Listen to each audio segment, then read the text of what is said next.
This glass of water holds a poison meant to help my brother's wife steal my mother's $2.3 million fortune.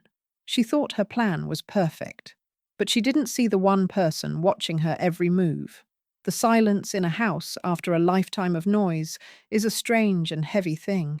After my Robert passed, our home in Scottsdale, the one we'd filled with 50 years of laughter and arguments and the smell of his favorite Sunday roast, became an echo chamber of memory. Every creak of the floorboards was a ghost of his footsteps.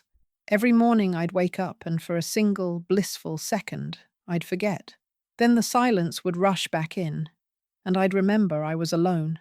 In that quiet world, my family was my only anchor, but it was an anchor that often felt loose. My son, David, was a good boy, but he was caught in the orbit of his wife, Victoria. For the 5 years they had been married, Victoria and I existed in a state of polite frost. Our conversations were a carefully tended garden of neutral topics: the weather, the traffic, the children's latest school projects. We never stepped outside those neat little rows into the messy, fertile ground of real connection. Her presence was like a cool draft in a warm room, subtle, but enough to make you shiver. That's why, on a Tuesday morning in late September, the phone call felt like a change in the seasons. I saw her name on the caller ID and braced myself for the usual clipped exchange, a request to babysit or a reminder about an upcoming holiday. But the voice that met my ear was different. "Margaret? It's Victoria." Her voice, usually as crisp as autumn air, was coated in something I couldn't quite place. It was warm, almost affectionate. "I was just thinking," she continued, her tone bright. "David's away in Chicago until the weekend, and it feels like we never get a chance to just talk, you and I. Would you let me take you to lunch? Just us girls."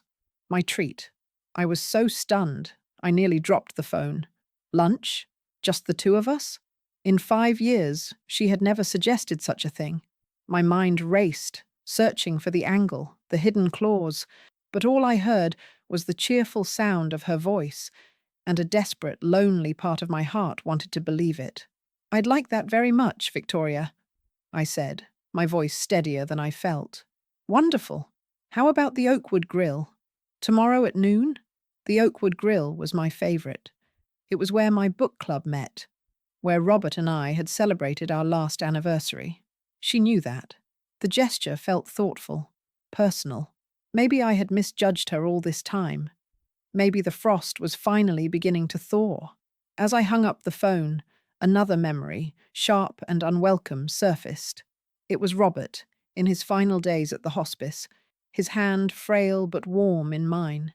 His voice had been a reedy whisper, but his eyes were as clear as they'd ever been. "Be careful of that one, Maggie," he'd said, his gaze fixed on something over my shoulder. "Her smile doesn't reach her eyes." I pushed the thought away. Hope is a stubborn, foolish thing. It will grow in the most barren soil. I wanted a family. I wanted to see my grandchildren, Emma and Joshua, without that wall of tension between their mother and me. If an olive branch was being offered, no matter how fragile, I had to take it. The next day, I arrived at the restaurant a few minutes early. Victoria was already there, seated at a lovely booth by the window, the sunlight catching the diamond on her finger. She stood to hug me, a brief, papery embrace that smelled of expensive perfume. She looked impeccable, as always, her smile bright and wide. I watched her eyes, looking for the warmth to match. I couldn't find it. "You look wonderful, Mom," she said, sliding back into the booth. "I'm so glad we're doing this." The conversation was light, easier than it had ever been. She asked about my garden, about my friends from the book club. She showed me pictures of the children on her phone.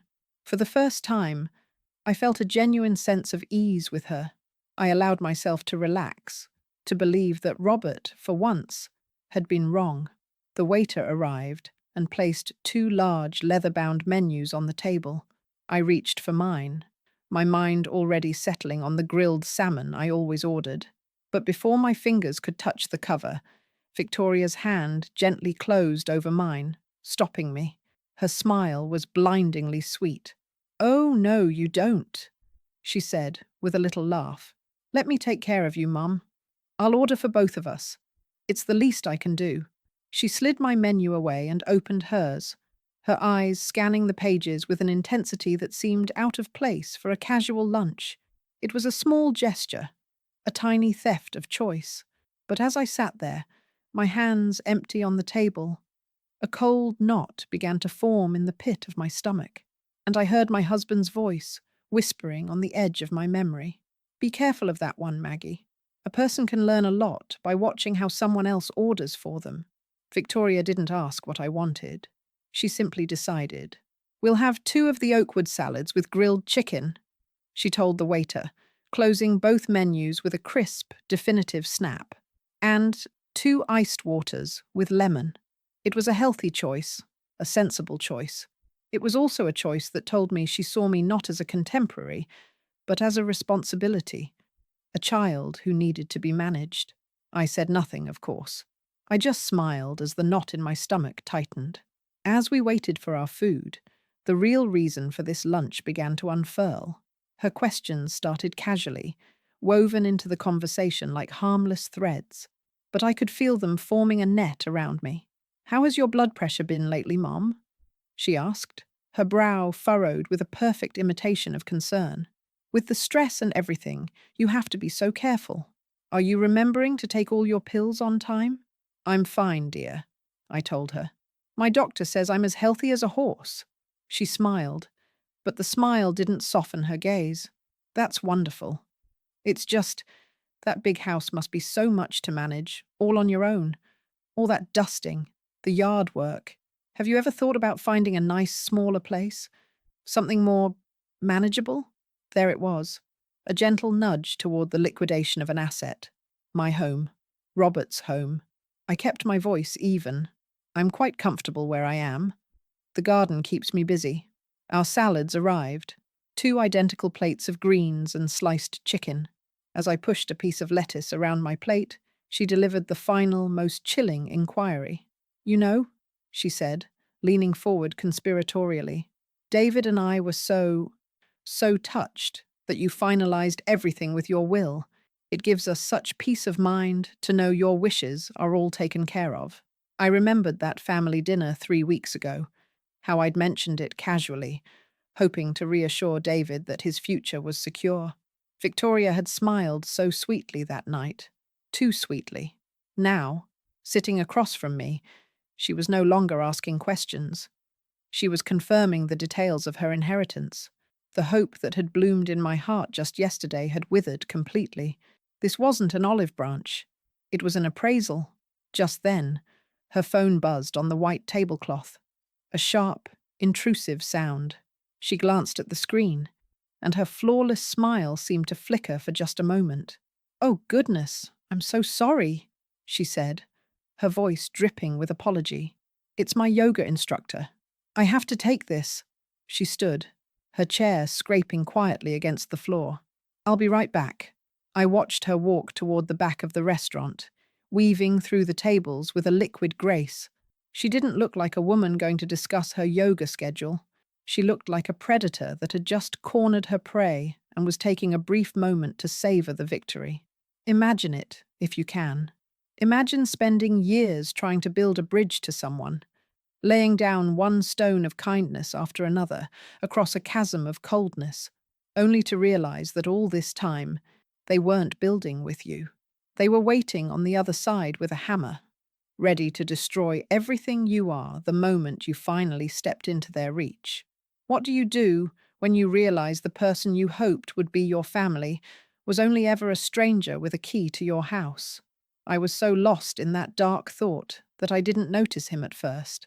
A man in a crisp security uniform was approaching my table. He was tall and broad-shouldered, with kind, familiar eyes. It was Marcus, the guard who always worked the brunch shift on Sundays when my book club met. He'd known me for years, always had a cheerful word for me, always made sure my friends and I got to our cars safely. But today, there was no cheer in his eyes. His face was grim, his movements urgent but discreet. He stopped beside my booth, not looking at me directly, but at the empty space where Victoria had been sitting. He leaned down, as if to clear a dish from a nearby table, and his voice was a low, urgent whisper meant only for me. "Mrs. Harrison, don't panic," he said, his words careful but chilling. "I don't mean to alarm you, but I saw your daughter-in-law put something in your glass when you weren't looking. I've worked security for 15 years. That wasn't sugar." For a moment, the world dissolved into a dull, humming static. Marcus's words seemed to hang in the air, suspended in time, while the clatter of silverware and the murmur of other diners faded to nothing. That wasn't sugar. The 5 words landed like stones in the quiet pool of my newfound hope, and the ripples spread outward, cold and terrifying. The betrayal was so absolute, so audacious. To do it here, in my favorite restaurant, in the middle of the day, it defied all reason. My first instinct was an animal one: to stand up, to scream, to point a trembling finger and expose her for the monster she was. But a deeper, colder current pulled me back down. Panic was a luxury I couldn't afford. Screaming would only get me labeled as a hysterical old woman. Victoria would deny it, her face a mask of wounded innocence, and I would be the one who looked insane. No, I needed proof. In that split second, a lifetime of playing parts on a community theatre stage came rushing back to me. I had been Lady Macbeth, Blanche Dubois, Amanda Wingfield. I knew how to inhabit a character, how to make an audience believe in a fiction.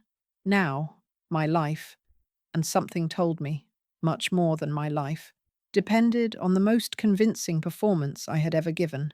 I was to be Margaret Harrison, frail, unsuspecting, and utterly oblivious. I looked up at Marcus, my eyes conveying a silent, desperate plea. He understood. He gave a nearly imperceptible nod, his expression calm and professional. And for the first time that day, I felt I wasn't entirely alone. He straightened up and walked toward the bar with a steady, unhurried gait. A moment later he returned, a tray in his hand, as if he were bussing a nearby table. In one fluid, practiced motion, he leaned over my booth. His arm blocked my view for a second, and when it moved, I saw a fresh glass of water, identical to the first, sitting in its place. The tainted one was gone, palmed with a dexterity that spoke of his 15 years in security. He caught my eye for a fraction of a second.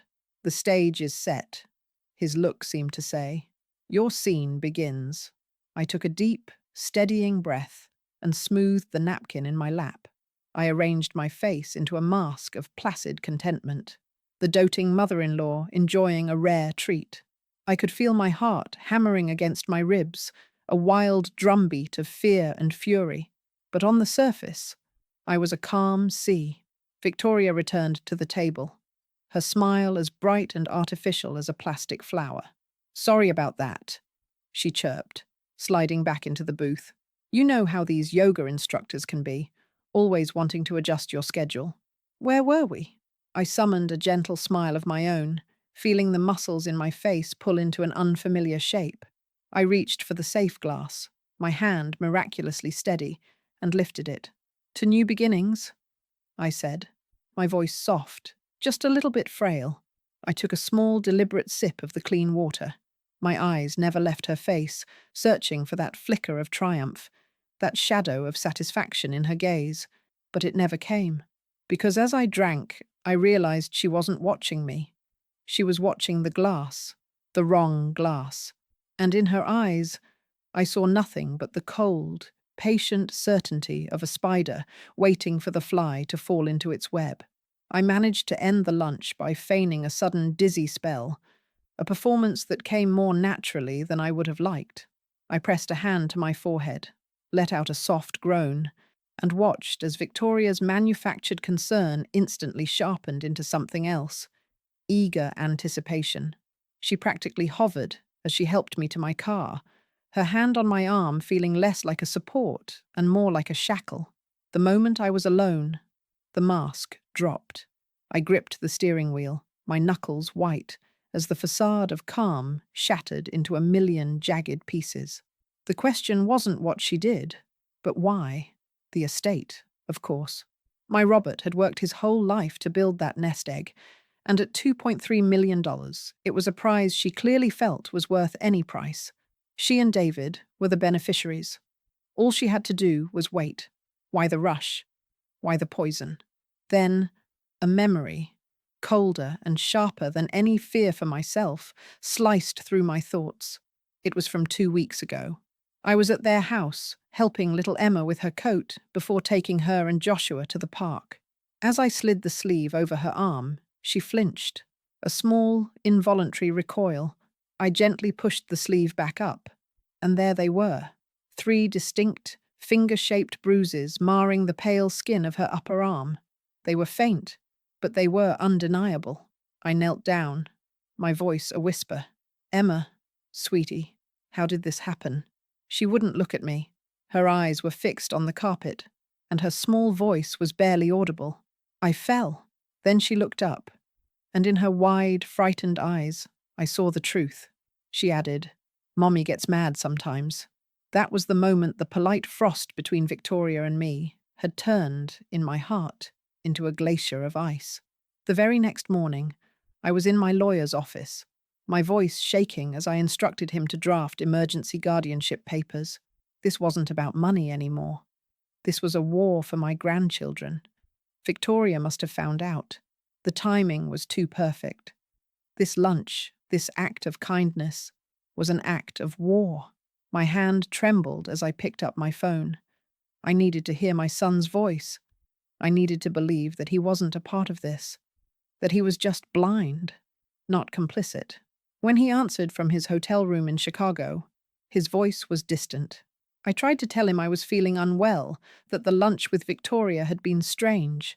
His response was a knife to my heart. "Mum, you sound tired," he said, his tone laced with impatience. "Victoria already called me. She said you two had a great time and that she's worried about you. Just get some rest. You're probably just overthinking things." He didn't believe me. He wouldn't even listen. I felt a chasm open between us, a vast, empty space that his wife had spent 5 years digging. I was utterly and completely alone in this. As I hung up, my phone chimed with an incoming text message. It was from Victoria. "Hope you feel better. So excited for our big family dinner on Sunday. We need you there." The words were meant to sound caring, but I could read the message between the lines. It wasn't an invitation. It was a threat. The final act was scheduled. The countdown had begun. Driving home was no longer an option. My house didn't feel like a sanctuary anymore. It felt like a trap. I drove instead to a small coffee shop a few towns over and called the only person I knew I could trust. I called Marcus. He met me 20 minutes later, his expression a mixture of concern and grim resolve. I handed him the small, plastic-wrapped glass he had slipped into my handbag on my way out of the restaurant. "I have a friend," he said, his voice low. "He runs a private lab. He owes me a favor. We'll get answers, Mrs. Harrison. Fast." We drove to the lab in his car, the silence thick with unspoken fears. An hour later, a man in a white coat came out with a printed report. My hands shook as I took it. My eyes scanned the page, searching for words like arsenic, cyanide, names I knew from the mystery novels my book club read. But the word I found was one I barely recognized. Rohypnol. The doctor saw my confusion. "This is a powerful sedative," he explained, his tone gentle but direct. "It's a date rape drug. The dosage in this glass wouldn't have killed you, Mrs. Harrison. It would have been enough to completely incapacitate you for several hours. You would have been conscious, but unable to move, unable to speak, with significant memory loss afterward. A chill, colder than any I had ever known, washed over me. This was a plan more sinister, more cruel, than a simple murder. A quiet death would have been too clean. They weren't just trying to take my money. They were trying to erase me, to drug me, stage a terrible fall down the stairs of my own home, and have me found confused and incoherent. It was the perfect blueprint to have me declared mentally incompetent, to strip me of my home, my fortune, and my voice, and to lock me away in a facility where no one would ever listen to me again. They wanted to bury me alive. Just imagine that for a moment. They weren't content to simply take what you have. They needed to systematically dismantle your identity, to paint you as a crazy old woman, a burden, and lock you away from the very children you were trying to protect. As that horrifying reality sank in, my phone rang, shrill and piercing in the sterile silence of the lab's waiting room. It was my lawyer, Michael. I answered, my throat tight. His voice was strained with a panic he was trying desperately to control. Margaret, I'm so sorry. There's been a break-in at the office. Sometime last night. Did they take anything? I asked, my heart beginning to pound. That's the strange thing, he said, his voice dropping. They didn't touch the computers, the petty cash, nothing of obvious value. They took one thing, a single manila file from the top of my desk. I closed my eyes. A wave of nausea sweeping over me. I already knew the answer, but I had to ask. What file, Michael? His voice was heavy with dread. It was the guardianship petition, Margaret. The one we prepared for Emma and Joshua. All the pieces were there. A constellation of malice shining in the dark. The yoga instructor on the phone was no yoga instructor. It had to be the accomplice, the one who broke into my lawyer's office. The dots connected so perfectly, they formed a hangman's noose. Victoria hadn't just found out about my plan to save the children. She had orchestrated this entire charade to neutralize me before I could act. I had to try one last time. There is a part of a mother's heart that refuses to believe her child could be lost to the darkness, no matter how deep the shadows grow. I drove to a quiet park, sat on a bench overlooking a duck pond, and called David. I laid out the evidence for him, my voice not hysterical, but low and steady, each word a carefully placed brick of truth. I told him about the Rohypnol, about the lab report, about the break-in at Michael's office and the stolen guardianship papers. The silence on the other end of the line was heavy, and for a foolish moment I thought it was the silence of shock, of dawning comprehension. I was wrong. It was the silence of a judge considering his verdict. When he finally spoke, his voice was colder than any winter wind. "My God, Mom, are you hearing yourself?" he asked, the words dripping with a weary disdain that cut me deeper than any rage. "This is insane. Victoria's cousin is a lawyer. He helped her with some fitness contracts for her new studio, that's all. A break-in? A drug? You're concocting this elaborate fantasy to hurt her because you've never liked her. David, this isn't a fantasy," I pleaded, my voice beginning to crack despite my best efforts. "She is dangerous. The children are not safe with her. You have to listen to me." "No, you listen to me," he shot back, his voice rising in fury. "Victoria is my wife. She is the mother of my children, and she has been nothing but patient with your hostility for 5 years. The only one who seems dangerous right now is you. Stop this. Stop it now, or you will regret it." He hung up. The click was as final as a coffin lid shutting. I sat there on the bench, the phone still pressed to my ear, listening to the dead air. The ducks glided on the water, serene and unbothered, living in a world that still made sense. Mine had just shattered. He had made his choice. He had stood at a crossroads between his mother and a monster, and he had chosen the monster.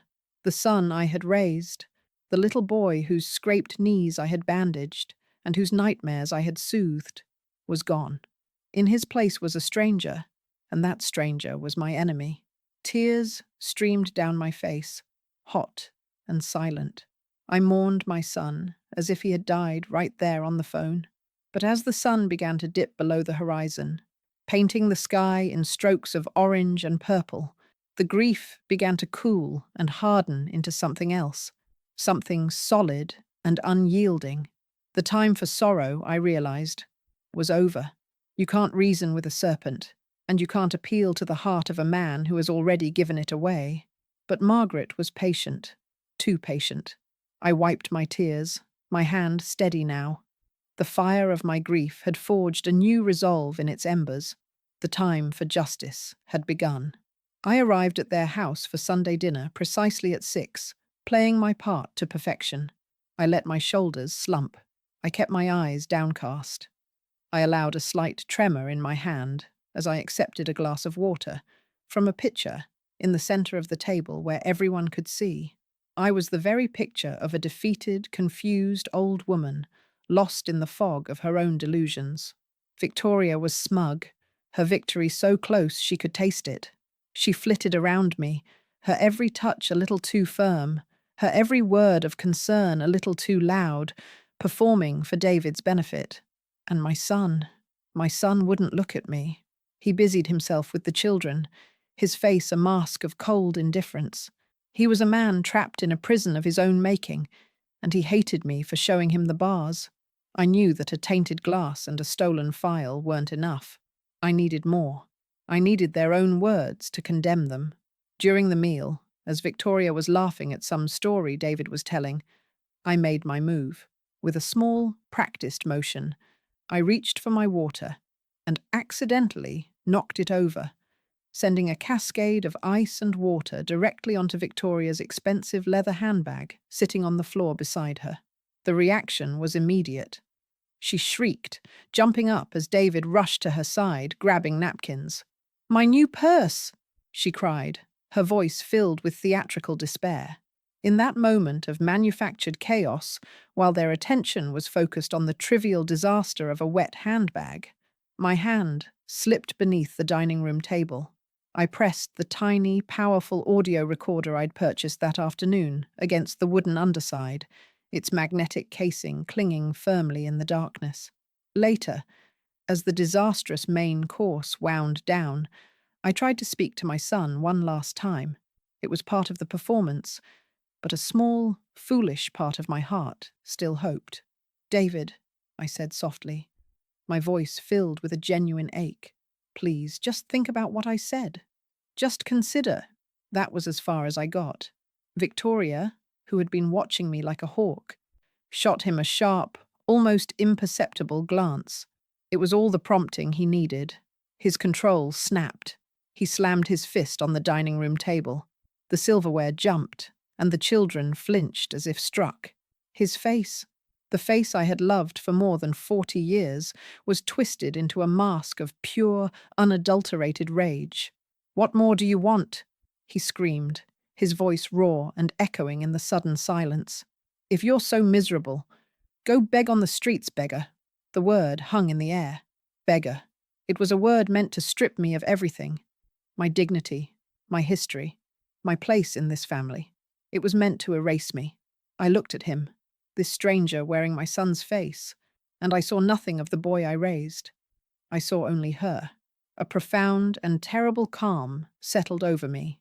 The last flicker of hope for him had been extinguished. I looked at the terrified faces of my grandchildren, and I knew what I had to do.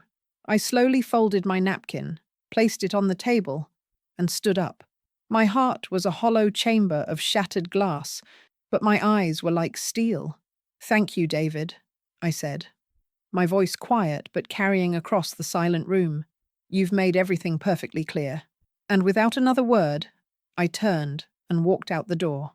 In the solitude of my car, parked under the dim glow of a streetlight down the road, I turned off the engine and let the silence envelop me. I retrieved the recorder from my coat pocket and plugged in a pair of earbuds. I pressed play. It was all there. Her voice, dripping with venomous sweetness, coaching David on how to handle his delusional mother. His voice, frustrated and weak, parroting her words. Then, the arrival of another guest, whom Victoria introduced as her cousin. The three of them, their voices low and conspiratorial after they thought I'd gone to the restroom, finalizing the plan. They mocked my senility. They laughed about how easy it would be to get power of attorney after my fall. They laid out their entire conspiracy as if dictating a script. It was more damning than I ever could have imagined. The next morning, I met Marcus at a quiet cafe on the other side of town. The scent of coffee and baked goods did little to warm the chill that had settled deep in my bones. I didn't say a word. I simply passed him the earbuds. He sat and listened, his jaw tightening with every passing second. When it was over, he placed the recorder on the table and looked at me, his eyes filled with a cold, righteous anger. "They're monsters," he said, his voice a low growl. "Yes," I replied, "but it's my word, and this recording against theirs. They'll say I faked it." Marcus nodded grimly. Then a small, determined smile touched his lips. "They made one mistake, Mrs. Harrison," he said, pulling out his phone. "A very big one. They were so focused on you, they didn't notice me." He tapped the screen and turned the phone toward me. "The department issued us new body cameras a few months ago," he explained quietly. "Department policy. They have to be on for the entire shift. I have everything. Crystal clear." He pressed play. The video was steady, the image sharp. It was a perfect, undeniable, high-definition shot from his own chest. I saw myself at the table, looking at the menu. I saw Victoria, her back to Marcus, glancing around before reaching into her purse. I saw her hand emerge, holding a small, clear vial. And I watched, my breath caught in my chest, as she uncapped it and shook the white powder into my glass of water. I watched the footage not with anger, not with shock, but with a profound and chilling calm. There it was, the poison, the motive from the stolen papers, the conspiracy on tape, and now the act itself, captured on video. I had the complete story, from beginning to end. I looked up from the screen, my gaze meeting his. The fear that had been my constant companion for days was gone, burned away by the certainty of what was to come. A fire had been lit within me, and it would not be extinguished until justice was served. "Marcus," I said, my voice steady and clear as a bell, "let's set the stage for our final act. Of course, here are the final 2 chapters of the story. There is a certain kind of arrogance that grows from underestimating your opponent. Victoria and David were so certain of my weakness, so confident in their narrative of my decline, that they walked into the lion's den believing it was their own living room. I had my lawyer, Michael, call an emergency family meeting at his office for the following afternoon. The pretense was a discussion about my ongoing health concerns and the necessary legal arrangements for my care. It was the final piece of bait, and they took it without a moment's hesitation. They arrived together, a united front of condescension. Victoria's lawyer cousin was with them, his briefcase held in front of him like a shield. They walked into the polished mahogany conference room, their expressions a perfect blend of feigned sympathy and predatory glee. They were expecting to see me, frail and broken, ready to sign my life away. Instead, they saw me sitting at the head of the long table, my back straight, my hands folded calmly before me. Michael sat to my right. To my left, in 2 chairs against the wall, sat 2 uniformed police officers.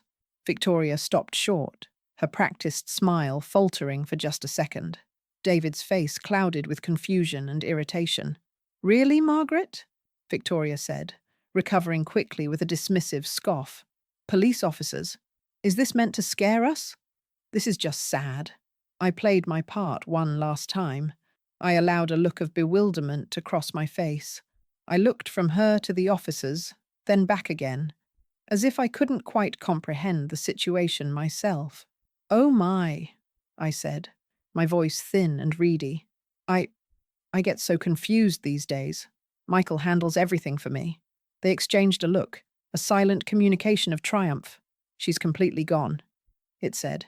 "This will be easier than we thought." They took their seats opposite me, the picture of magnanimity. Victoria began to speak, her voice dripping with the syrupy poison she mistook for kindness. "Mum, we're all here because we love you.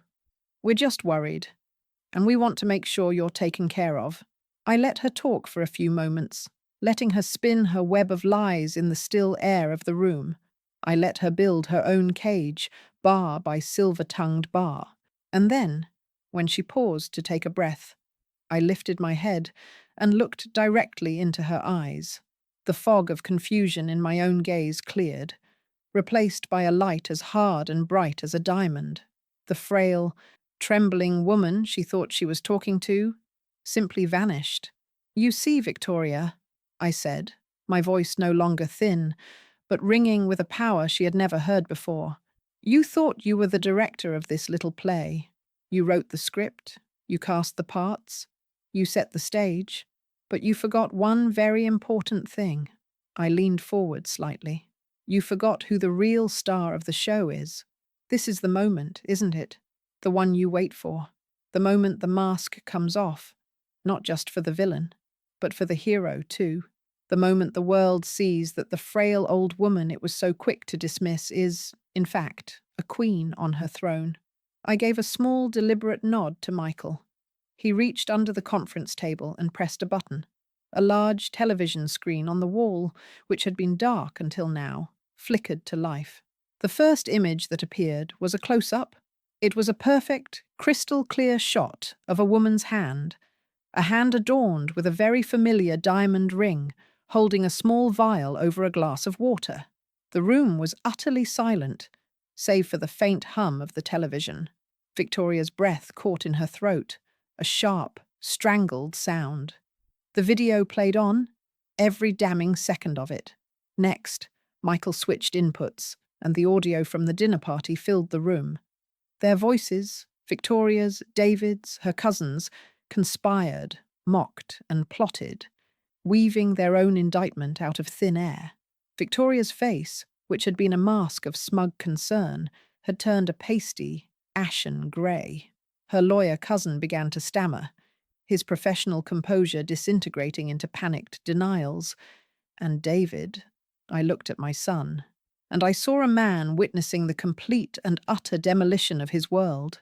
The scales fell from his eyes, not gently, but violently, and in their place was a raw, gaping horror.